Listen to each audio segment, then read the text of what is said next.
तो कहानी की शुरुआत में हमें एक ऐसी जगह का सीन दिखाया जाता है जहां पर काफी ज्यादा तबाही मची हुई थी और हमें पता चलता है कि डीमन लॉर्ड को एवलोन पर आक्रमण किए हुए 3 साल हो चुके हैं और अब तक डीमन लॉर्ड आधी दुनिया पर कब्जा कर चुका है। लेकिन हमारी दुनिया के गॉड ने हमारा साथ नहीं छोड़ा है। एंड उसके बाद हम एक डीमन को देखते हैं जो एक लड़की पर हमला कर देता है, लेकिन ये लड़की उसके अटैक को बड़े ही आराम से रोक देती है और वहाँ पर उसके साथी भी होते हैं। और इसके बाद हमें पता चलता है कि ये है र्यूटी रैग्नासन और ये हमारी हीरो है। और तभी यहाँ सीन बदलता है और हम जंगलों के बीच हमारे मेन कैरेक्टर रेड को देखते हैं जो कि यहाँ पर हर्ब्स को कलेक्ट कर रहा था। और उसके बाद यह हमें बताता है कि ये जोल्टन का बॉर्डरलैंड रीजन है जो दुनिया के आखिरी कोने पर है और ये जंगल और पहाड़ों के बीच में बसा हुआ है। इसी वजह से यहाँ तक पहुँचना काफी ज्यादा मुश्किल है और यहाँ तक कि चोर लुटेरे भी यहाँ पर कोई लूटपाट करने के लिए नहीं आते क्योंकि यहाँ पर चुराने जैसा कुछ है ही नहीं।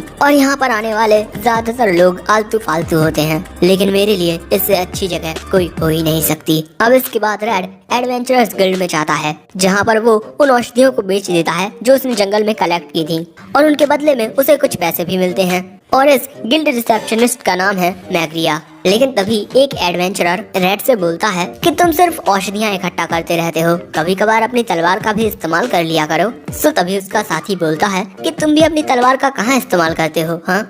और यहाँ रेड बोलता है कि मेरा सपना है खुद का मेडिकल स्टोर खोलने का और मुझे एडवेंचर करना पसंद नहीं है, मुझे तो बस एक नॉर्मल लाइफ चाहिए। अब ये कहने के बाद वो गिल्ड से बाहर आ जाता है और बाहर आकर बोलता है कि मेरे पास इतने पैसे नहीं हैं कि मैं अपना मेडिकल स्टोर खोल पाऊँ। लेकिन तभी उसके पास एक बच्चा आता है जो अपने डैड के लिए लंच लेकर जा रहा था। उसकी ये बात सुनकर रेड बोलता है कि तुम काफी अच्छे हो टेंटा। और यहाँ टेंटा रेड से बोलता है कि अभी मुझे अपनी ब्लेसिंग के बारे में तो नहीं पता, लेकिन मैं बड़े होकर एक कारपेंटर बनना चाहता हूँ और उसके बाद मैं तुम्हारे लिए एक दुकान बनाऊंगा। लेकिन तभी वो रेड से पूछता है कि आखिर उसकी ब्लेसिंग क्या है। रेड बोलता है उसे नहीं पता। अब उसकी बात सुनकर टेंटा बोलता है अगर तुम्हें नहीं बताना तो मत बताओ, लेकिन मेरे घर पर मुझसे मिलने के लिए जरूर आना, ओके।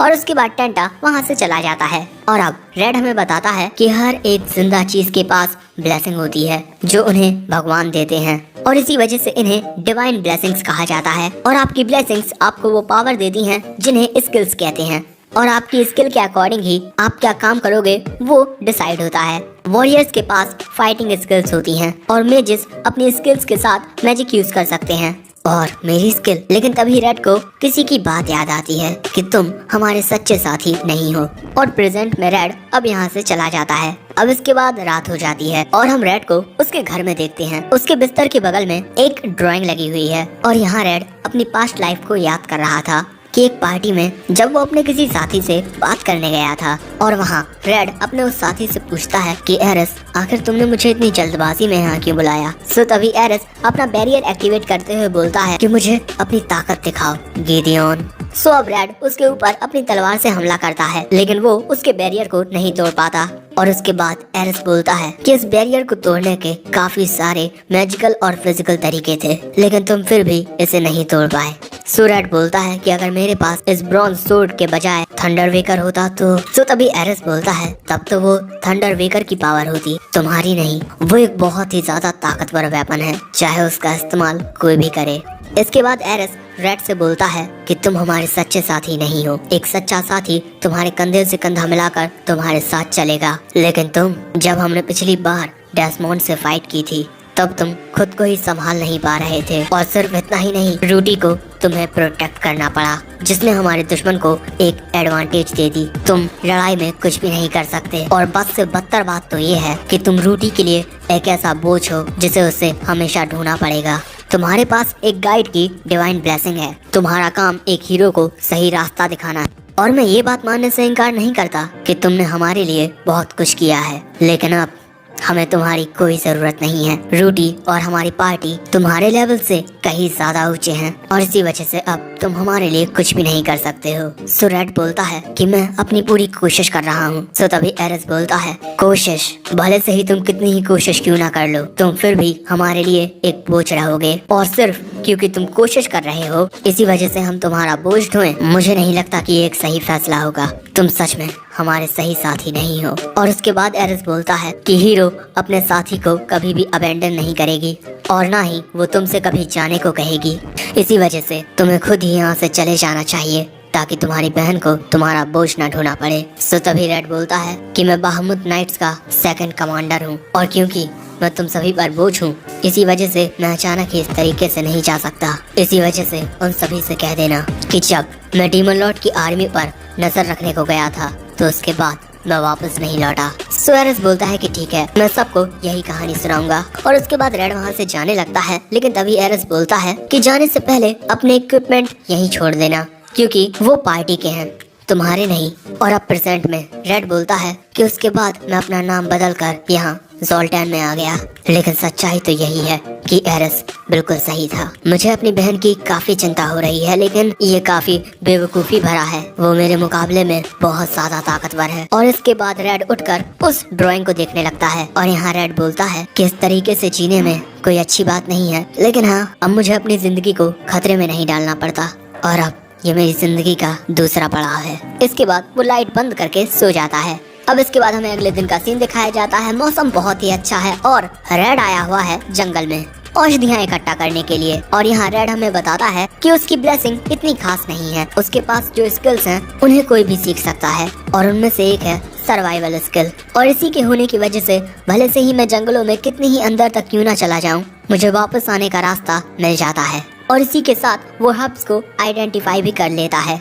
लेकिन तभी हम देखते हैं कि एक बीस्ट रेड पर घात लगाए हुए बैठा हुआ है और इसके बाद वो मौका पाते ही उस पर हमला करने के लिए उसकी ओर जाता है। लेकिन अगले ही पल में वो नोटिस करता है कि अरे वो तो यहाँ है ही नहीं, क्योंकि हमारे हीरो ने उसे नोटिस कर लिया था। इसके बाद वो अपनी तलवार से इस आउल बियर पर हमला करने वाला था, लेकिन तभी वो सोचता है कि अब वो हीरोज पार्टी में नहीं है, इसी वजह से उसे ऐसा कुछ करने की कोई जरूरत नहीं है। उसके बाद रेड वापस से गांव में आ जाता है और वहाँ सभी को एक साथ देखकर उनसे पूछता है कि क्या कुछ हुआ है। सो तभी एक एडवेंचरर उसे बताता है कि पहाड़ पर एक आउल बियर देखा गया है, इसी वजह से हमें संभल कर रहना होगा। तभी एक एडवेंचरर को देखकर रेड बोलता है एल्बर्ट। सो ये एल्बर्ट बोलता है कि मुझसे सर कहो, डी रैंक। सो रेड बोलता है कि हाँ ठीक है, B rank adventurer Albert sir, बोलो मुझसे तुम्हें क्या काम है। सो एल्बर्ट बोलता है कि मैंने तुम्हारे बारे में सुना है, तुम हर्ब्स इकट्ठा करते हो और तुम्हें जंगलों के बारे में काफी पता है। वैसे हम उस आउल बियर को मारने के लिए जा रहे हैं, लेकिन हमें इन जंगलों के बारे में कुछ ज्यादा नहीं पता। उसकी बात सुनकर रेड समझ जाता है कि इन्हें उसकी गाइडेंस की जरूरत है, लेकिन यहाँ वो उन्हें मना कर देता है। सो एल्बर्ट उससे बोलता है कि ये तुम्हारे पास एक बहुत ही अच्छा मौका है, अगर तुमने हमारा साथ दिया तो शायद से तुम एक सी रैंकर तो बन ही जाओगे। सो रेड बोलता है कि मुझे इसमें कोई इंटरेस्ट नहीं है, मैं तो बस अपना मेडिकल स्टोर खोलकर एक सिंपल सी जिंदगी जीना चाहता हूँ। उसकी बात सुनकर एल्बर्ट गुस्से में वहाँ से अपनी पार्टी के साथ चला जाता है और अब मैग्रिया रेड से बोलती है कि मेरे ख्याल से तो तुम्हें उनका ऑफर एक्सेप्ट कर लेना चाहिए था, उसके बाद मैं तुम्हारी सिफारिश करती और तुम सी रैंक में प्रमोट हो जाते। रेड बोलता है कि माफ करना, लेकिन मैं सच में इंटरेस्टेड नहीं हूँ। अब मैग्रिया बोलती है कि चलो ठीक है, जैसी तुम्हारी मर्जी। और इसके बाद मैग्रिया वापस गिल्ड में चली जाती है और उसके जाने के बाद रेड बोलता है कि मैं अपने पास्ट को एक सीक्रेट रखना चाहता हूँ। लेकिन तभी यहाँ सीन बदलता है और हम रात में एक काफी ज्यादा खतरनाक जगह को देखते हैं, जहाँ पर हमारे हीरो की बहन रूटी आसमान को देखने के बाद बोलती है ब्रदर। और वहीं दूसरी तरफ हम रेड को देखते हैं, जो अपनी कमाई देखकर सोचता है कि अगर सब इसी तरीके से चलेगा तो मुझे अपनी दुकान खोलने में कई महीने लग जाएंगे, लेकिन मैं जल्दबाजी नहीं करना चाहता। लेकिन तभी अचानक कोई बहुत जोर से उसका दरवाजा खटखटाने लगता है। रेड बोलता है कि आ रहा हूँ मैं, इतनी जोर से मत खटखटाओ वरना दरवाजा टूट जाएगा। और ये जो पर्सन यहाँ पर आया हुआ था ये बताता है कि टेंटा को बुखार चढ़ा है, डॉक्टर ने कहा कि उसकी आंखें सफेद हो गई हैं। अब उसकी बात सुनकर रेड उसके साथ उसके घर पर चला जाता है। यहाँ पर टेंटा की माँ को उसकी काफी चिंता हो रही थी। सो उसका पति बोलता है कि चिंता मत करो, मैं रेड को लेकर आ गया हूँ, उसके पास जरूर से कोई ऐसी औषधि होगी जो टेंटा को ठीक कर देगी। अब इसके बाद रेड टेंटा की हालत को चेक करने लगता है और उसको अच्छे से चेक करने के बाद रेड बोलता है कि इसके सारे सिम्टम्स तो यूजुअल हैं। और उसके बाद वो डॉक्टर से पूछता है कि इसे बुखार कब से चढ़ा है। डॉक्टर बताते हैं लगभग दोपहर 3 बजे से। ये बात सुनकर रेड बोलता है कि अगर ऐसा ही चलता रहा तो 24 घंटों में इसके अंधे होने की संभावना है। हमें इसे जल्दी से सही मेडिसिन देनी होगी। जिस पर डॉक्टर बोलते हैं कि गॉबलिन फीवर और पिछले महीने होने वाली व्हाइट आई एपिडेमिक की वजह से हमारे पास पर्याप्त मेडिसिन नहीं है। सो तभी टेंटा का पापा बोलता है, रेड तुम्हारे पास तो वो जरूरी हर्ब्स होंगी है ना, प्लीज रेड मेरी मदद करो, तुम्हारे अलावा हमारी मदद कोई नहीं कर पाएगा। और उसके बाद वो रेड के पैरों में गिरकर बोलता है कि प्लीज मेरे बेटे की जान बचा लो, मैं तुम्हें कोई भी कीमत दूंगा। अब इसके बाद रेड सोचने लगता है कि माउंटेन्स पर इस वक्त काफी ज्यादा खतरा होगा और अगर मैं इस वक्त माउंटेन्स पर गया तो एडवेंचरर गिल्ड मुझे एक्सपेल भी कर सकता है, मुझे कुछ और सोचना होगा।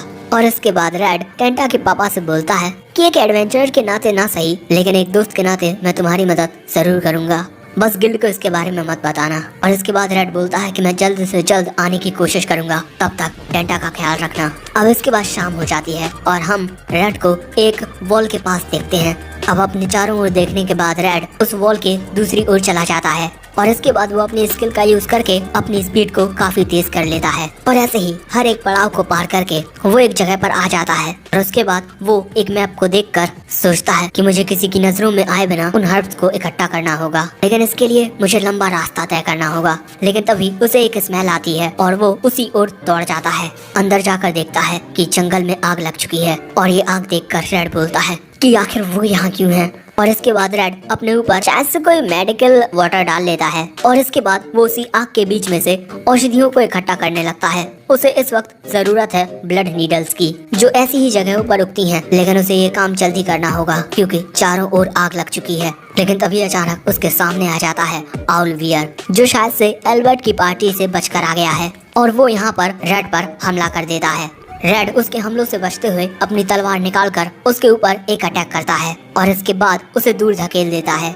और इसके बाद वो यहाँ से चला जाता है। इसके बाद एल्बर्ट की पार्टी उसी आउल बियर के पास आती है जो अब मर चुका है और वहाँ पर ये सभी काफी खुश होते हैं क्योंकि ये एक आउल बियर को मार चुके हैं। लेकिन तभी एल्बर्ट उस आउल बियर की चेस्ट पर वो तलवार का घाव नोटिस कर लेता है, लेकिन वो इस बारे में किसी को नहीं बताता। इसके बाद हमें टेंटा का घर दिखाया जाता है जहाँ पर डॉक्टर टेंटा को मेडिसिन दे चुके हैं और अब उसकी हालत काफी ठीक है। और डॉक्टर की ये बात सुनकर टेंटा के मम्मी पापा एक चैन की सांस लेते हैं और इसके बाद टेंटा की माँ रेड से बोलती है कि हमारी मदद करने के लिए शुक्रिया रेड। और वहाँ पर टेंटा के पापा थोड़े गुस्से में होते हैं क्योंकि उस बेवकूफ एल्बर्ट ने काफी सारी ब्लड नीडल्स को उसी आग में जला दिया है। और तभी डॉक्टर रेड से बोलते हैं कि तुम एक मेडिकल स्टोर खोलने वाले हो है ना, जब भी तुम खोलो मुझे बता देना क्योंकि मेरे पास तुम्हारे लिए बहुत सारे ऑर्डर्स हैं। रेड बोलता है कि हाँ बिल्कुल और उसके बाद वो वहाँ से जाने लगता है। टेंटा के पापा उसे डिनर के लिए रोकते हैं जिस पर रेड बोलता है कि अगली बार ओके, आज की रात तुम टेंटा का ख्याल रख लो। इसके बाद वो वहाँ से चला जाता है और अपने घर जाते हुए बोलता है कि इतनी ज्यादा मेहनत करने के बाद भी मैं सिर्फ एक बैग ब्लड नीडल्स को इकट्ठा कर पाया। मैंने अपनी कॉमन स्किल्स को जितना हो सके उतना इम्प्रूव करने की कोशिश की है, लेकिन अब मैं अपनी लिमिट पर पहुँच चुका हूँ और जैसी अभी मेरी हालत है मुझे नहीं लगता कि मैं इस दुनिया को बचा पाऊंगा।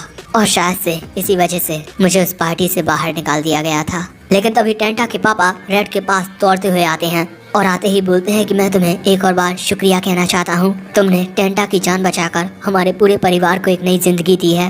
रेड बोलता है कि नहीं मैंने इतना बड़ा काम भी नहीं किया, जिस पर टेंटा के पापा बोलते हैं कि बेवकूफों जैसी बातें मत करो, अगर तुम नहीं होते तो ना जाने टेंटा का क्या होता। रेड मैं इससे बहुत ज्यादा खुश हूँ कि तुम सोल 10 में आए।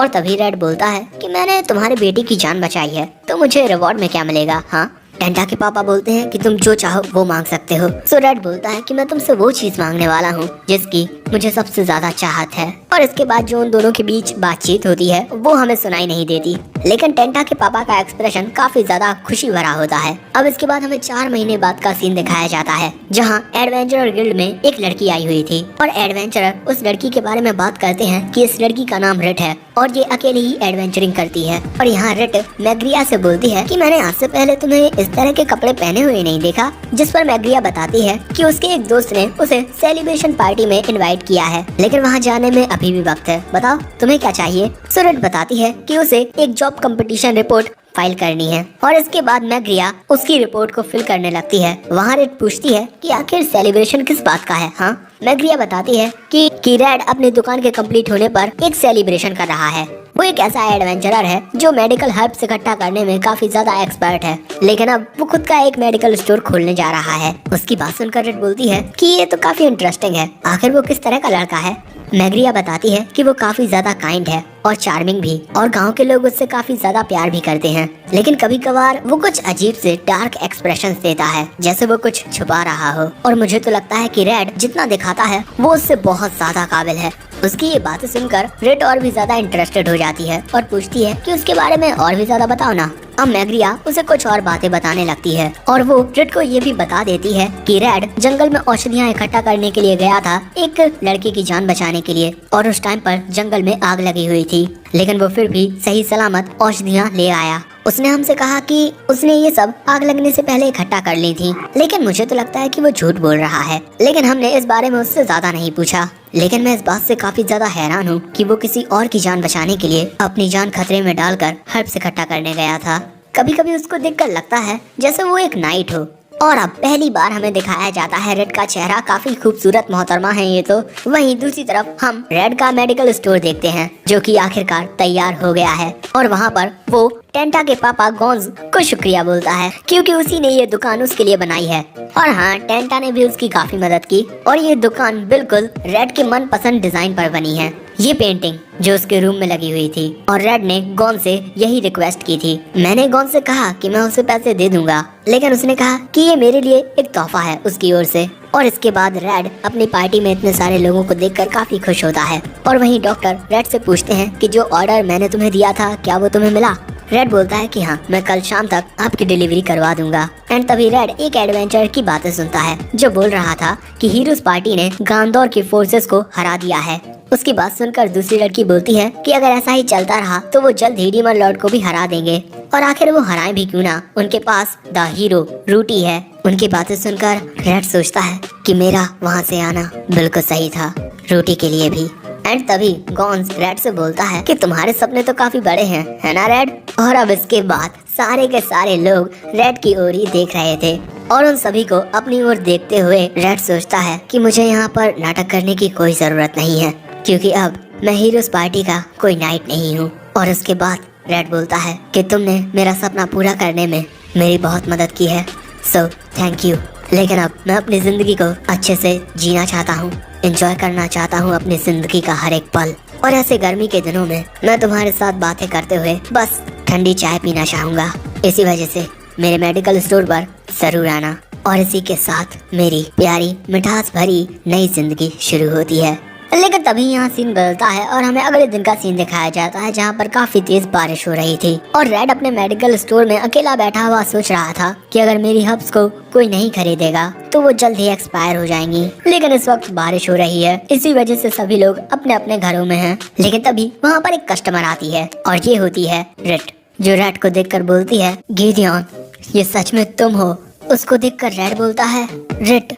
अब इसके बाद हम रेड और रेड को एक साथ चाय पीते हुए देखते हैं, और यहाँ रेड बोलती है मैंने कभी भी नहीं सोचा था कि तुम मुझे यहाँ जोल्टैन में मिलोगे। और रेड हमें बताता है कि ये जोल्टैन में एक बी रैंक एडवेंचरर है और इसका पूरा नाम रिजलैट है, जो कि डुची ऑफ लोगरविया की सेकंड प्रिंसेस है। और अब रेड रिज से पूछता है कि आखिर लोगरविया की प्रिंसेस एक वी रैंक एडवेंचरर के रूप में काम क्यों कर रही है। सो रिजलैट बताती है कि उसके छोटे भाई द क्राउन प्रिंस को राजगद्दी चाहिए थी, और वो नहीं चाहती थी कि उसकी फैमिली टूटे, इसी वजह से उसने घर छोड़ दिया, और अब वो सब कुछ सेटल होने तक अपनी फ्रीडम को एंजॉय कर रही है। लेकिन तभी रेड बोलती है कि हम दोनों के नाम रेड और रेड काफी ज्यादा सिमिलर हैं, है ना। और इसके बाद रेड शर्माते हुए बोलती है कि मैं तुम्हें अभी भी याद हूँ, मैं सच में बहुत ज्यादा खुश हूँ। रेड बोलता है कि आखिर मैं तुम्हें कैसे भूल सकता हूँ, भले से ही कुछ टाइम के लिए ही, लेकिन तुम मेरी साथी थी। अब इसके बाद रेड से पूछती है कि वो यहाँ पर क्या कर रहा है, और अब इसके बाद रेड को सब कुछ बता देता है। सब कुछ सुनने के बाद रेड गुस्से में बोलती है कि आखिर वो ऐसा कैसे कर सकते हैं, तुम शुरू से ही उनके साथ थे, फिर भी उन्होंने ऐसा किया। रेड बोलता है कि मैं सिर्फ उन पर एक बोझ था, जिस पर रेड बोलती है कि नहीं, तुमने अपनी पार्टी को सक्सेस दिलाने के लिए हर एक मुमकिन कोशिश की है, तुमने कितनी ज्यादा मेहनत की। सो रेड बोलता है कि इतना गुस्सा मत करो, मैंने बस अपने कॉमरेड्स की वहाँ पर हिफाजत की जब तक मैं उनके साथ था। अब उसकी बात सुनकर रेड से पूछती है कि क्या तुम्हें इस बात पर पूरा यकीन है कि रूटी और बाकी की पार्टी तुम्हारे बिना ठीक होगी। रेड बोलता है उन्होंने गैंडोर को हरा दिया है, जो डीमन लॉर्ड की आर्मी में 4 सेलेशियल किंग्स में से एक था, वो सब मेरे बिना भी बिल्कुल ठीक है। अब इसके बाद रेड बोलता है कि तुम्हारी चाय ठंडी हो गई है, मैं तुम्हारे लिए दूसरा कप लेकर आता हूँ। रेड इसके लिए मना करती है, लेकिन रेड बोलता है कि मैं तुमसे कितने वक्त के बाद मिल रहा हूँ, कम से कम मैं तुम्हारे लिए इतना तो कर ही सकता हूँ। अब इसके बाद रेड चाय बना रहा होता है और वो इस वक्त अपनी बहन के बारे में सोच रहा था। और अब रेड सोचता है कि मैं हीरोज की पार्टी में से वैनिश्ड हो गया, मैं रोटी के लिए अब कुछ नहीं कर सकता। इसके बाद वो रेड के लिए एक कप चाय और देता है। रेड को उस चाय का टेस्ट बहुत ज्यादा अच्छा लगता है और ऐसा इसीलिए है क्योंकि हमारे रेड को नोविस लेवल कुकिंग स्किल्स आती हैं। और वहाँ पर रेड ये भी बोलती है कि इस चाय का टेस्ट उसे इसीलिए भी अच्छा लग रहा है क्योंकि रेड ने उसके लिए चाय बनाई है। और इसके बाद वो दोनों जरा शर्मा से जाते हैं। और अब रेड हमें बताता है कि हम कुछ साल पहले मिले थे लोगरविया के साउथ में एलेनोर टाउन के बॉर्डर पर। अब हम पास्ट में रेड और उसकी पूरी पार्टी को देखते हैं और यहाँ पर ये सभी एक प्लान बना रहे थे, लेकिन रेड तभी वहाँ नोटिस करता है कि एक टकलू एक लड़की को वहाँ पर परेशान कर रहा है। लेकिन जब ये टकलू उस लड़की के करीब जाने की कोशिश करता है तब वो लड़की उसे जमीन पर पटक देती है, कुछ इस प्रकार। इसके बाद ये टकलू उस पर अपने फायर मैजिक से हमला करने वाला था, लेकिन तभी ये लड़की अपना खंजर निकालकर तुरंत ही उस टकलू के गर्दन पर लगा देती है और बोलती है कि तुमने गलत लड़की से पंगा ले लिया है। और इस वजह से वो टकलू इतना ज्यादा घबरा जाता है कि वो वहाँ से भाग ही जाता है। उसके बाद ये लड़की जो कि रेड है वो रेड के पास जाकर बोलती है कि तुम्हें क्या लगा मुझे तुम्हारी मदद चाहिए होगी। उसके बाद रेड अपने चेहरे पर से वो कपड़ा हटा देती है और उसके बाद रूटी की ओर अपनी फिंगर पॉइंट करके कहती है कि लोगरविया के डुची को डीमन लॉर्ड की आर्मी को हराने के लिए किसी हीरो की जरूरत नहीं है। और इसके बाद रेड वहाँ पर अपने पैसे देकर उस शॉप से जाने लगती है। और यहाँ रेड रूटी से बोलता है कि इस पर ज्यादा ध्यान मत दो, ओके। और यहाँ एरिस बोलता है कि आखिर कौन हो सकती है वो। तभी वहाँ पर दो आदमी आपस में बात कर रहे थे कि वो रेड थी और उसे आज तक एरेना में कोई भी नहीं हरा पाया है। और ये सभी उनकी बातें सुन लेते हैं। और यहाँ प्रेजेंट में रेड बोलता है तुम उस टाइम पर अपनी फीलिंग्स के साथ ऑनेस्ट नहीं थी, है ना। जिस पर रेड बोलती है कि क्या सच में। रेड बोलता है हाँ, क्या तुम भूल गई हमने एक साथ मिलकर कुछ बार फाइट भी की है, लेकिन तुम हमेशा बस कंप्लेंट किया करती थी। तभी रेड बोलती है लेकिन मैं कभी कभी अपनी ट्रू फीलिंग्स दिखाती थी। रेड पूछता है भला कब। रेड बताती है जब हम लोग माउंटेन ब्रिज पर थे उस टाइम पर। अब रेड याद करने लगता है। यहाँ रेड उससे पूछती है कि क्या आज कोई प्रोग्रेस हुई। रेड बोलता है नहीं। उसकी बात सुनकर रेड बोलती है कि हीरोज पार्टी इंफॉर्मेशन कलेक्ट करने में इतनी ज्यादा अच्छी नहीं है। जिस पर रेड बोलता है कि हमारे पास ऐसी ब्लेसिंग का कोई भी नहीं है। इसके बाद रेड बोलती है कि हमारी इन्वेस्टिगेशन काफी अच्छी प्रोग्रेस कर रही है, क्या तुम सुनना चाहोगे। रेड बोलता है हाँ बिल्कुल।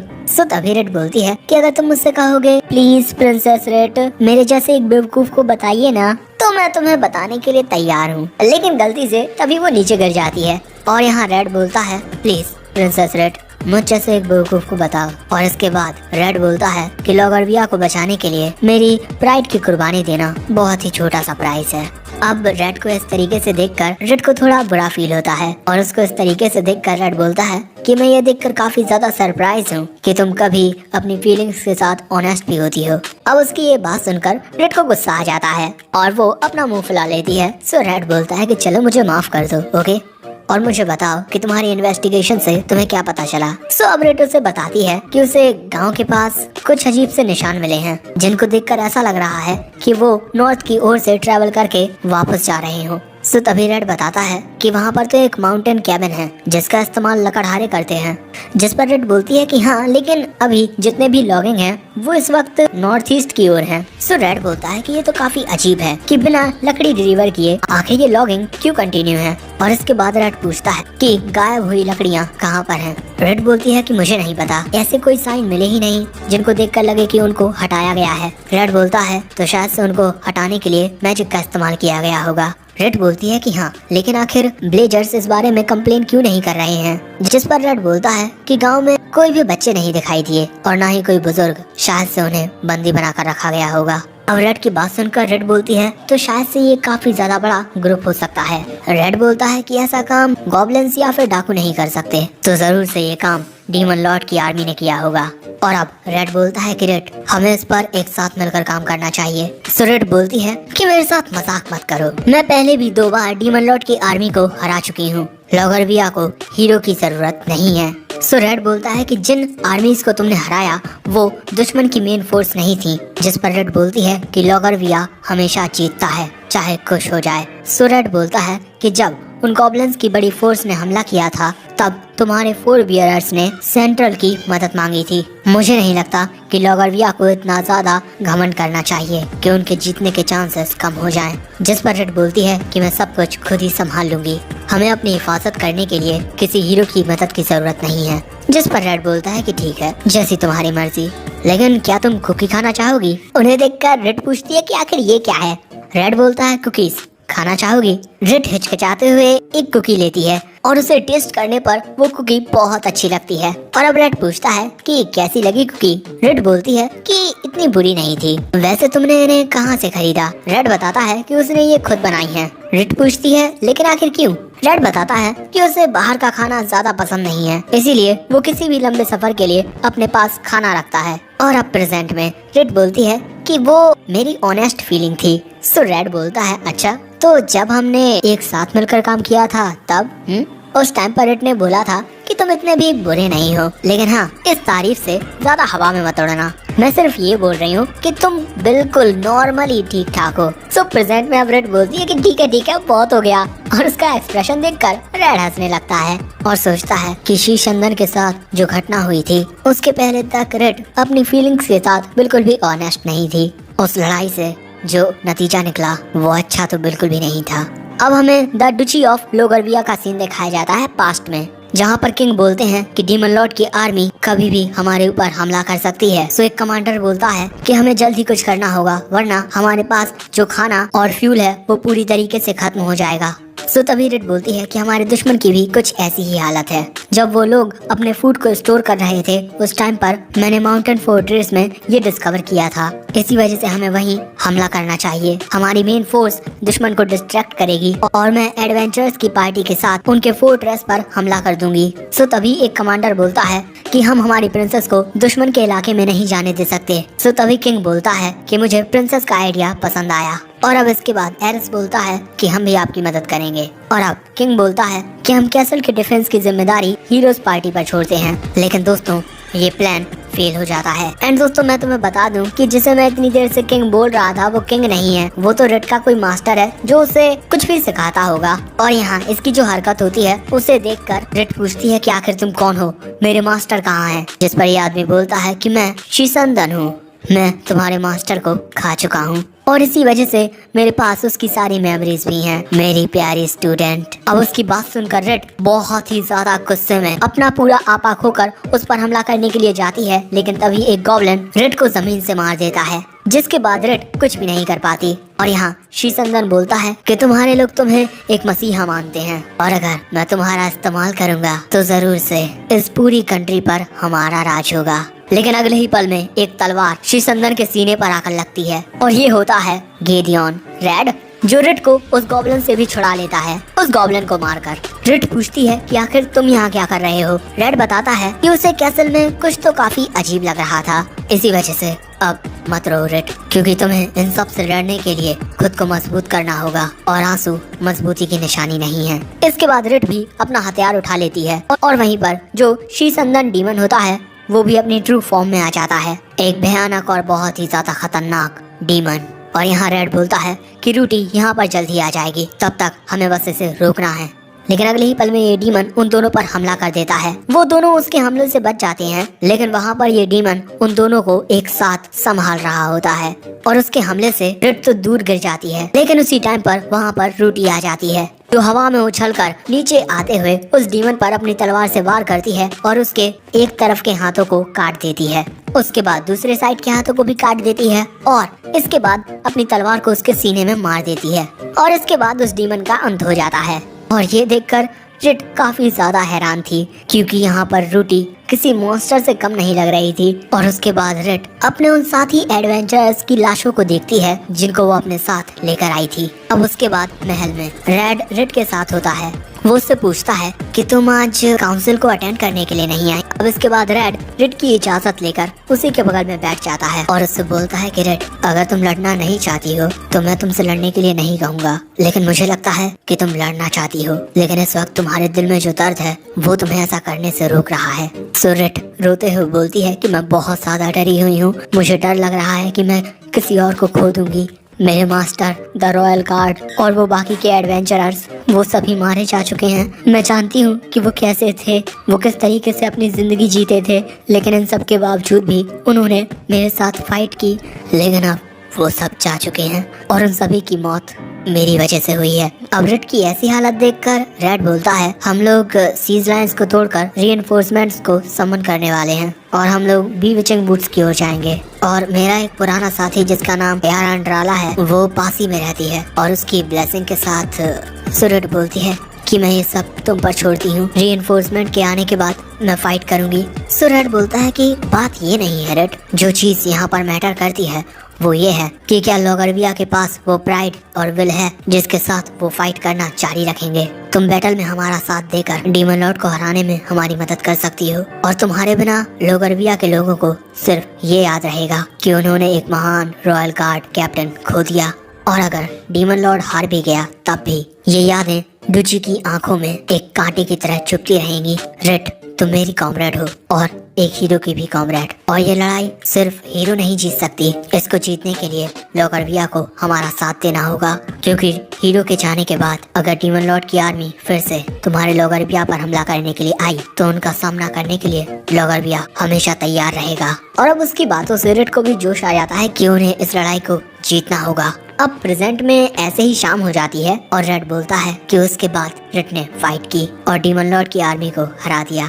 अब इसके बाद रेड से पूछता है कि क्या उसे भूख लगी है। रेड बोलती है कि हाँ, बहुत ज्यादा। रेड बोलता है कि आज मैं शॉपिंग करने के लिए नहीं गया, लेकिन किचन में कुछ ना कुछ तो होगा ही। लेकिन तभी रेड बोलती है कि रेड, क्या मैं यहाँ पर तुम्हारे साथ काम कर सकती हूँ? मैं और तुम इसी मेडिकल स्टोर में एक साथ, अच्छा रहेगा, है ना?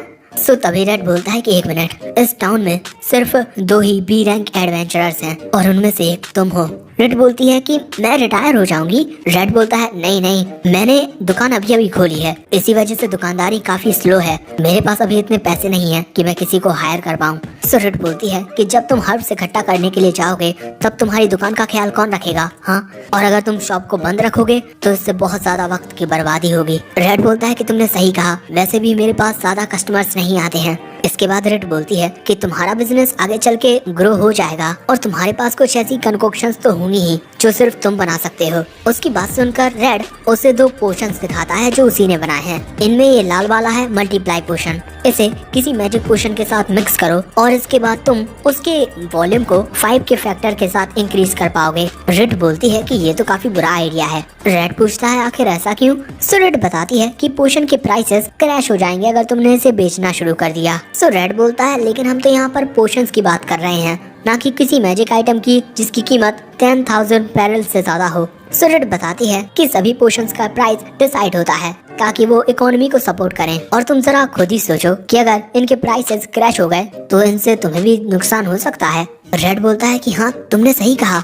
तभी ना जाने क्यों रेड बहुत ज्यादा हंसने लगती है और अब रेड बताती है कि वो काफी ज्यादा रिलीव्ड है क्योंकि उसने सोचा था कि रेड एक काफी ज्यादा अमेजिंग पर्सन है, क्योंकि वो मल्टी टैलेंटेड है और हमेशा काफी शांत रहता है, और इसी वजह से मुझे लगता था कि हम दोनों के बीच एक बहुत बड़ा गैप है, और इसी वजह से मैंने कभी भी नहीं सोचा था कि ऐसी कुछ चीजें होंगी जिनके बारे में तुम नहीं जानते होगे। रेड पूछता है कि क्यों, इससे निराश हो क्या तुम? रेड बोलती है कि नहीं, बल्कि अब तो मैं तुम्हारे और भी करीब होना चाहती हूँ। मेरा मतलब तुम्हारे साथ रहना चाहती हूँ, मेरा मतलब तुम्हारे आसपास रहना चाहती हूँ। अब उसकी बातों से रेड थोड़ा शर्मा जाता है एंड उसके बाद अपने दूसरे प्रोडक्ट के बारे में बताता है कि ये एक पेन किलर है, जिस पर रेड बोलती है लेकिन पेन किलर्स बेचने के लिए तो तुम्हें ज़ोल्टैन काउंसिल के अप्रूवल की जरूरत होगी। रेड बोलता है हाँ, तुमने सही कहा। अब इसके बाद उन दोनों के बीच जरा ऑकवर्ड सा मोमेंट हो जाता है, और अब इसके बाद रेड यहाँ बोलता है कि जब भी तुम्हारे पास वक्त हो तो तुम यहाँ काम करवा सकती हो। मैं इसके बदले में तुम्हें ज्यादा पैसे तो नहीं दे पाऊंगा, लेकिन अगर तुम मेरी मदद करोगी तो ये काफी अच्छा रहेगा। अब रेड की बात सुनकर रेड बोलती है कि हाँ बिल्कुल, लेकिन ये मत कहो कि कभी कभार हम दोनों कभी एक दूसरे से अलग नहीं होंगे। उसकी ये बात सुनकर रेड मुस्कुराता है और उसके बाद हमें रात का सीन दिखाया जाता है जहाँ पर रेड और रेड खाना खा रहे थे। रेड को तो खाना बहुत ज्यादा पसंद आ रहा था और खाना खाते हुए रेड बोलती है कि अब से मैं तुम्हारे हाथों का खाना हर दिन खा पाऊंगी। और उसकी बातें सुनकर रेड बोलता है कि अब खाना बनाने में भी पहले से ज्यादा मजा आएगा। अब इसके बाद रेड पूछती है कि ब्रेकफास्ट का टाइम क्या है। रेड बताता है 7 o'clock। अब ये सुनकर रेड बोलती है तब तो उसे सुबह जल्दी उठना पड़ेगा और पूरी मेहनत के साथ काम करना होगा। अब उसकी बात सुनकर रेड सोचता है अच्छा तो ये ब्रेकफास्ट खाने को भी यहीं आएगी। और इसके बाद रेड बोलती है कि चलो एक बाथटब बनाते हैं, इसके लिए पैसे मैं दूंगी। रेड बोलता है कि एक बाथटब, मैं तुम्हें इतना खर्चा नहीं करने दे सकता। सो रेड बोलती है कि चिंता मत करो, आखिर मैं भी तो उसे यूज करूंगी। अब उसकी बात सुनकर रेड को लगता है कि रेड यहाँ पर नहाने के लिए भी आया करेगी। अब इसके बाद रेड पूछती है कि क्या तुम्हारे पास एक सिंगल बेड है? तो मुझे एक और बेड खरीदना होगा कल। मेरे जो भी सामान है वो आइटम बॉक्स में है, इसी वजह से मुझे फर्नीचर नहीं चाहिए होगा। उसकी बातें सुनकर रेड बोलता है कि तुम इस तरीके से बात क्यों कर रही हो जैसे तुम यहीं पर रहने वाली हो। रेड बोलती है क्योंकि मैं यहीं पर रहने वाली हूँ। अब ये सुनकर थोड़ी देर के लिए तो वहाँ पर साइलेंस होती है, लेकिन अगले ही पल में रेड का एक्सप्रेशन कुछ ये होता है क्या। और उसके बाद हमें हीरोज पार्टी का सीन दिखाया जाता है जहाँ पर एरिस एक लड़की को अपने साथ लेकर आता है और बताता है कि ये टीसी है जो हमारी पार्टी को ज्वाइन करके गिडियोन की जगह लेगी और इसकी डिवाइन ब्लेसिंग है असेशियन की, जो कि एक काफी ज्यादा रेयर टैलेंट है और ये हमारे लिए गिडियोन से भी ज्यादा यूजफुल होगी। और दोस्तों यहाँ पर उसके साथ उसका एक पेट भी होता है। और इसके बाद एरिस बोलता है कि मुझे इतना अच्छा कोई ढूंढने में बहुत ज्यादा वक्त लग गया और ये सारा काम मुझे गिडियोन की वजह से करना पड़ रहा है। लेकिन तभी ये बंदा बोलता है मेरा नाम दानन है और मेरे पास मार्शल आर्टिस्ट की ब्लेसिंग है। ये लड़की बताती है मेरा नाम थियोडोरा है और मेरे पास क्रूसेडर की ब्लेसिंग है। और वो दोनों ही यहाँ एरिस की बातों को इग्नोर कर रहे थे। तभी रूटी इस लड़की टीसी के पास आती है। ये दोनों एक दूसरे को अपना नाम बताते हैं और यहाँ रूटी बोलती है कि तुम मेरी बातें मानोगी ना कि एरिस की, समझ गई? टीसी बोलती है कि हाँ मैं आपकी हर एक बात मानूंगी।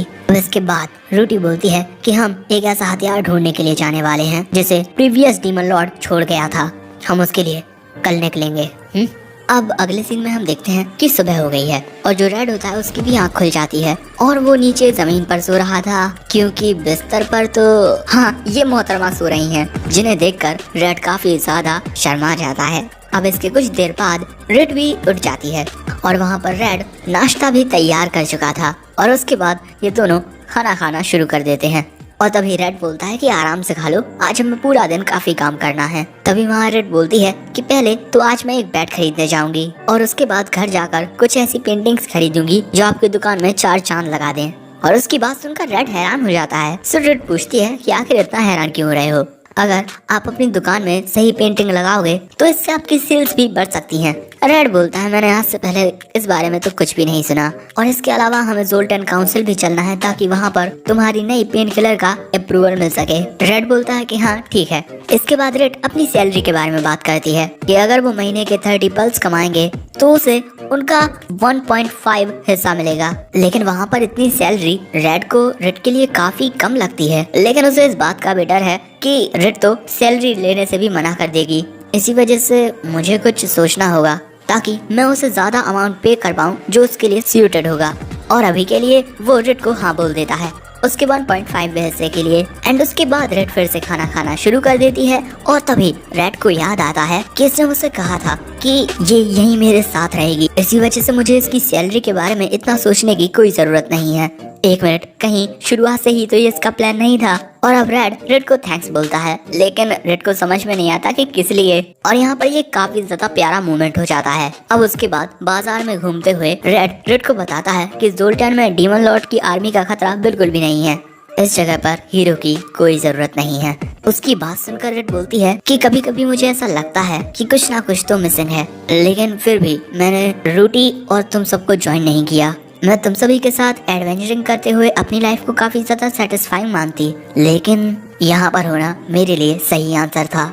उसकी बात सुनकर रेड सोचता है कि हम हीरो का वो रास्ता छोड़ चुके हैं जिसमें सिर्फ खून की नदियां बहनी हैं और अब हम जोल्टन की गलियों में बेफिक्र होकर घूम सकते हैं। और इसके बाद ये दोनों पहुंच जाते हैं एक शॉप में और वहाँ पर रेड को देखकर एक गॉब्लिन बोलता है कि मेरी दुकान में आने के लिए शुक्रिया लेडी रेड, लेकिन ये रेड यहाँ पर क्या कर रहा है। सो अगले ही पल में रेड से चिपक कर बोलती है कि वो रेड के घर में उसके साथ रहने लगी है और मैं यहाँ पर एक बिस्तर खरीदने के लिए आई हूँ। उस गॉब्लिन का रिएक्शन कुछ ये होता है एंड उसके बाद वो रेड से बोलने लगता है कि तुम तो बहुत ही ज्यादा लकी हो। सो रेड बोलता है कि देखो शायद से तुम्हें कोई गलत फहमी हो गई है। एंड उसके बाद रेड बोलता है कि हे स्टॉर्म, जब पिछली बार मैं तुम्हारी दुकान पर कुछ खरीदने के लिए आया था तब तुम मेरे साथ इतना अच्छा बिहेव नहीं कर रहे थे। जिस पर स्टॉर्म गुस्से में बोलता है कि ऐसे कस्टमर जो एक सस्ता सा बेड खरीदने के लिए 30 मिनट तक आर्ग्यू करते हो, ऐसे कस्टमर्स के साथ थोड़ा अलग बिहेव किया जाता है और जो कस्टमर्स यहाँ पर हाई क्वालिटी प्रोडक्ट खरीदने के लिए आते हैं उनके साथ अलग बिहेव किया जाता है।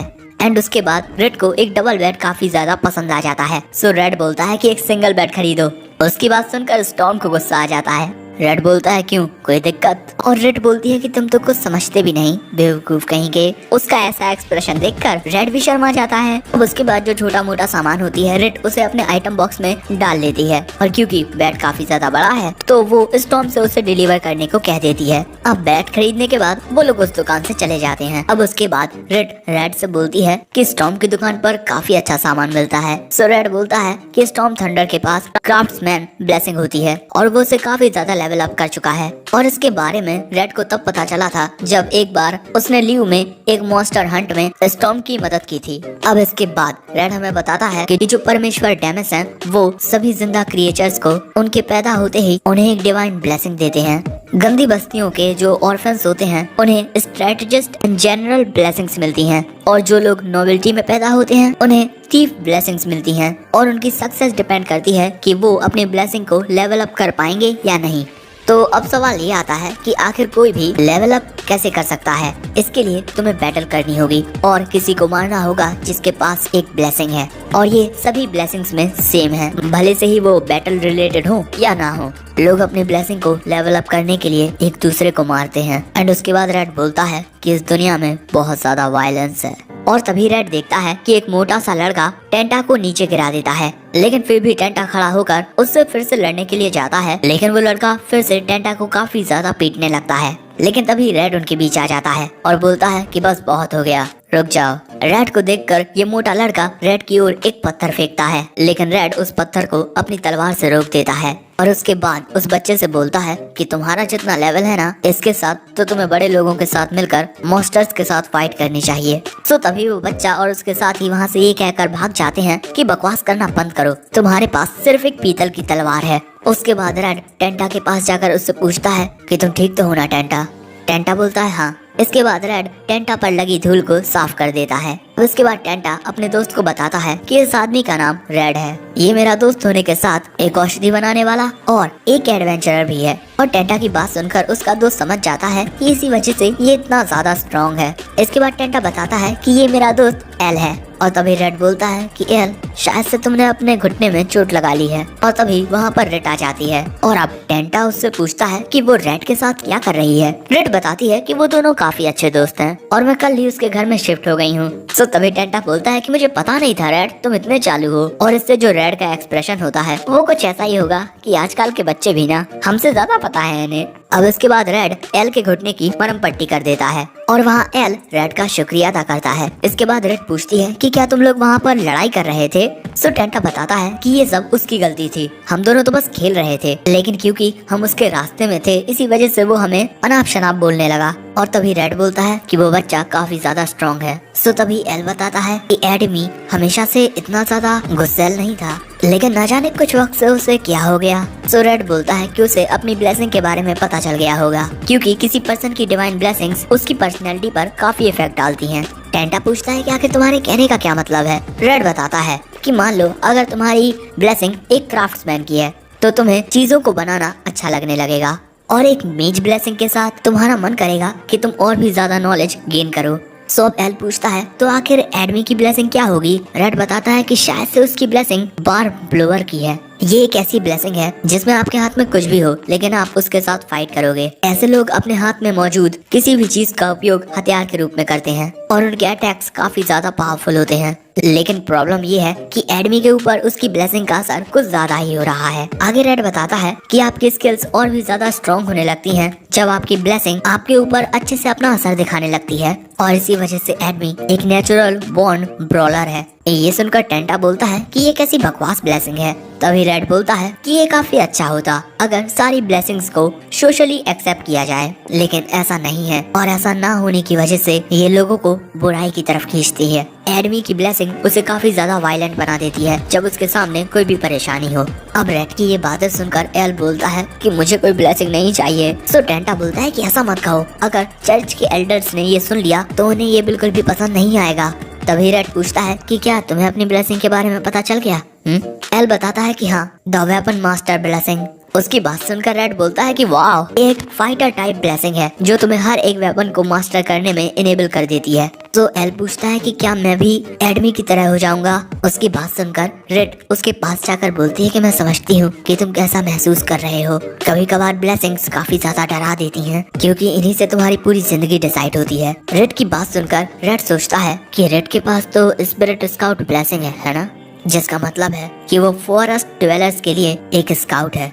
और शायद से इसी वजह से रेड कैसल में नहीं रहना चाहती होगी क्योंकि उसकी ब्लेसिंग फ्रीडम के लिए चिल्लाती है। एंड इसके बाद रेड एल से बोलता है कि भले से ही तुम्हारी ब्लेसिंग कुछ भी हो, तुम हमेशा वही रहोगे जो तुम हो। जो ब्लेसिंग होती है वो तुम्हारा एक हिस्सा है। चलो एग्जाम्पल के लिए, एक मदर जो बहुत ही ज्यादा प्यार करती है अपने बच्चे से, कभी कभार वो भी अपने बच्चे पर बहुत ज्यादा गुस्सा करती है। तुम्हारी ब्लेसिंग तुम्हारा एक हिस्सा है, लेकिन वो तुम नहीं हो। तुम अपनी ब्लेसिंग के कोई गुलाम नहीं हो। ये तुम्हारा एक हिस्सा है जिसे तुम कंट्रोल कर सकते हो, और अगर तुम ऐसा करोगे तो ये ब्लेसिंग तुम्हारे लिए काफी ज्यादा यूजफुल रहेगी। एल पूछता है सच में? रेड बोलता है कि हाँ, वेपन मास्टर ब्लेसिंग तुम्हें ऐसी काफी सारी स्किल्स देती है जिनके साथ तुम अपने डर को कम कर सकते हो और किसी भी हथियार को मास्टर कर सकते हो। तभी एल बोलता है कि मुझे अंधेरे से थोड़ा डर लगता है, क्या अपनी ब्लेसिंग से मुझे डर लगना बंद हो जाएगा? रेड बोलता है कि हाँ, चाहे कितना ही अंधेरा क्यों ना हो, तुम कभी नहीं डरोगे।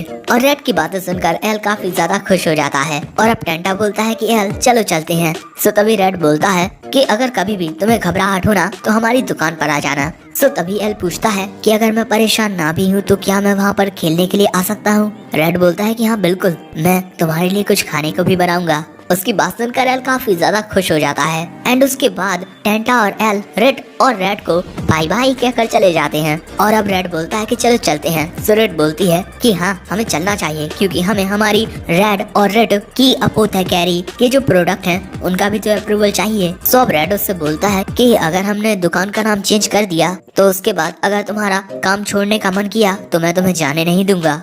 उसकी बात सुनकर रेड बोलती है कि क्या तुम्हारे कहने का मतलब है कि तुम मुझे अपने साथ हमेशा के लिए रखना चाहते हो? और इसके बाद रेड के करीब आ जाती है और यहाँ पर रेड काफी ज्यादा शर्मा जाता है और ऐसे ही वो दोनों एक साथ चलते जाते हैं। अब उसके बाद हमें नेक्स्ट सीन में एक अर्ध टकलेश्वर को देखते हैं जो कि रेड से बोल रहा था कि नो नो नो। सो तभी रेड बोलता है लेकिन मेरे कंक्लूजन काफी कम एडिक्टिव हैं। सो तभी ये टकलू बोलता है कि मैं काफी ज्यादा बिजी आदमी हूँ, अभी मेरे सामने से दूर हो जाओ। और इसके बाद वो इन दोनों को अपने ऑफिस में से निकाल देता है, लेकिन यहाँ पर वो दोनों हार नहीं मानते। उसके बाद रेड एक और जगह पर आते हैं जहाँ ये महाशय रेड से बोलते हैं कि मैंने कभी सोचा नहीं था कि आप किसी के साथ मिलकर काम करेंगी, आप तो हमेशा अकेले ही काम करती थी। तो बताइए अब मैं आपके लिए क्या कर सकता हूँ? अब इसके बाद रेड उसे सब बता देती है। सो अब ये आदमी बोलता है कि मुझे माफ कर दीजिए, शायद से आपकी टाइमिंग इस वक्त बहुत ही ज्यादा बुरी है। सो रेड पूछता है कि क्यों, क्या कुछ हुआ है? सो ये आदमी बताता है कि हमें कुछ टाइम पहले ही पता चला है कि एक रेमेडी जिसे हमने 1 महीने पहले अप्रूव किया था, उसका इस्तेमाल इलीगल नार्कोटिक काम करने के लिए किया जा रहा है और इसकी खबर चारों ओर फैल चुकी है। आगे वो आदमी बताता है कि नई रेमेडी टाउन के बाहर बनाई गई थी और उसके अप्रूव्ड होने के बाद उसने मार्केट में तबाही मचा दी और इसका जो मेकर था वो शुरुआत से ही इसका गलत इस्तेमाल करने का सोच रहा था और इन सब ने हमारी रेपुटेशन को बहुत ही ज्यादा नुकसान पहुंचाया है। डैन जो कि न्यू रेमेडी का इंचार्ज था, उस पर बहुत सारे लोग अपना गुस्सा दिखा रहे हैं, लेकिन क्योंकि ये रिक्वेस्ट मिस रेड की है इसी वजह से मैं इसे पर्सनली अप्रूव करूंगा। अब उसकी बात सुनकर ये दोनों उसका शुक्रिया अदा करते हैं। अब उसके बाद वहाँ से वापस आते हुए रेड से बोलता है कि माफ करना, ये सब तुम्हें संभालना पड़ा आखिर में। सो रेड बोलती है कि इसमें कोई बड़ी बात नहीं है, लेकिन रेड बोलता है कि मैंने किस तरीके से कहा था कि सब कुछ मैं संभाल लूंगा। मैं बेवकूफ हूँ एक नंबर का। सो तभी रेड उससे बोलती है कि मैं तो बहुत ज्यादा खुश हूँ कि मैं तुम्हारी मदद कर पाई और मैं ये करते रहना चाहती हूँ, मैं तुम्हारे लिए कुछ भी करूंगी। सो अब रेड शर्माते हुए रेड को थैंक्स बोलता है एंड इसके बाद रेड फिर से रेड के पास आ जाती है। रेड बोलता है कि हम दोनों की एक बहुत बढ़िया टीम बनेगी, जिसके बाद रेड से चिपक जाती है। इसकी वजह से वो फिर से शर्मा जाता है। अब ऐसे ही शाम हो जाती है और अब घर में रेड बोलता है कि मेरा नया कंकोशन अप्रूव हो गया, लेकिन सभी लोगों की नजरों में आने में इसे थोड़ा वक्त लगेगा। तभी रेड बोलती है कि हाँ, हमें कुछ ऐसा करना होगा ताकि हमारी शॉप की सेल्स बढ़ जाएं।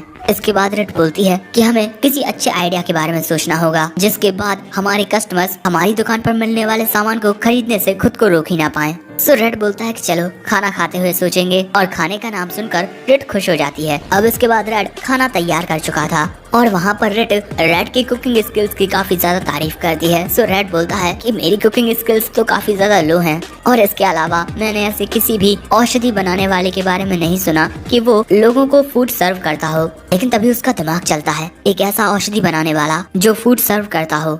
उसके बाद रेड से बोलता है कि क्यों ना इसे एक बार ट्राई किया जाए। उसके बाद रेड कुछ तो करने लगता है जो हमारी समझ के परे है। तो दोस्तों, यहाँ पर ये एक ऐसा पाउडर है जो सर्दी जुकाम ऐसी बीमारियों को ठीक कर देता है, लेकिन ये काफी ज्यादा कड़वा होता है, इसी वजह से लोग इसे लेना पसंद नहीं करते। लेकिन वहाँ पर रेड उसमें एप्पल जैम मिला देता है। वो यहाँ पर जैम की स्वीटनेस से इसकी कड़वाहट को कम करने की कोशिश कर रहा है, और ऐसे ही कुछ देर मेहनत करने के बाद वो इनकी काफी सारी कुकीज बना लेता है। इसके बाद उन्हें अच्छे से सेक कर कुकीज रेडी हो जाती हैं, और इन्हें देखकर रेड बोलती है ये है मेडिसिन कुकी फॉर्म में। एंड इसके बाद वो दोनों उन कुकीज को टेस्ट करते हैं और वो उन्हें काफी पसंद आती हैं, और उनका ये तरीका पक्का काम करेगा, और वो दोनों ही इससे काफी खुश होते हैं। अब हमें अगले दिन का सीन दिखाया जाता है जहाँ पर रेड इन कुकीज का प्रचार प्रसार कर रही थी कि आइए हमारे रेड एंड रेड अपोथेकेरी के नई मेडिसिन देखिए जो आपकी सर्दी जुकाम को ठीक कर देगा, और ये कड़वा भी नहीं है। उसके बाद वो उन कुकीज को अलग अलग जगह पर लेकर जाती है बेचने के लिए। ये सिर्फ सैंपल्स हैं, ओके।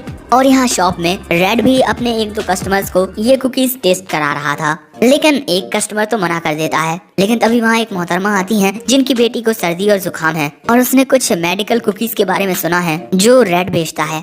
रेड बोलता है कि हाँ, आइए आप भी टेस्ट करके देखिए। एंड उसके बाद जब ये लड़की एक कुकी को टेस्ट करके देखती है तो उसे ये काफी डिलीशियस लगती है। अब उसका एक्सप्रेशन देखकर ये जो आदमी जिसने पहले मना किया था वो भी एक कुकी टेस्ट करने के लिए राजी हो जाता है, और इसके बाद उनकी शॉप में कई सारे लोग आने लगते हैं। देख रहे हो शॉप में कितने सारे लोग हैं। एंड उसके बाद उनकी कुकीज के कई सारे पैकेट्स बिक जाते हैं, मतलब पूरे खत्म हो जाते हैं, और इसी वजह से वो दुकान बंद कर देते हैं। और अब दोनों काफी ज्यादा थक चुके हैं, लेकिन थकने के बावजूद दोनों इस बात को सेलिब्रेट करते हैं कि उन्होंने सारी कुकीज को बेच दिया। और वहाँ पर रेड इतना खुश होता है कि वो रेड को उसकी कमर पकड़ के उठा लेता है और बोलता है कि ये सब तुम्हारी वजह से हुआ है, शुक्रिया। और उसकी बात सुनकर रेड वहाँ पर शर्मा जाती है। सो रेड बोलता है कि तुम्हारे बिना इतने सारे कस्टमर्स को संभालना मेरे लिए नामुमकिन था। यहाँ पर मेरे साथ होने के लिए शुक्रिया रेड। और रेड की ये तारीफें भरी बातें सुनकर रेड भी खुश हो जाती है। भाई कुछ ज्यादा ही लबी डबी मूवमेंट हो रहा है ये तो।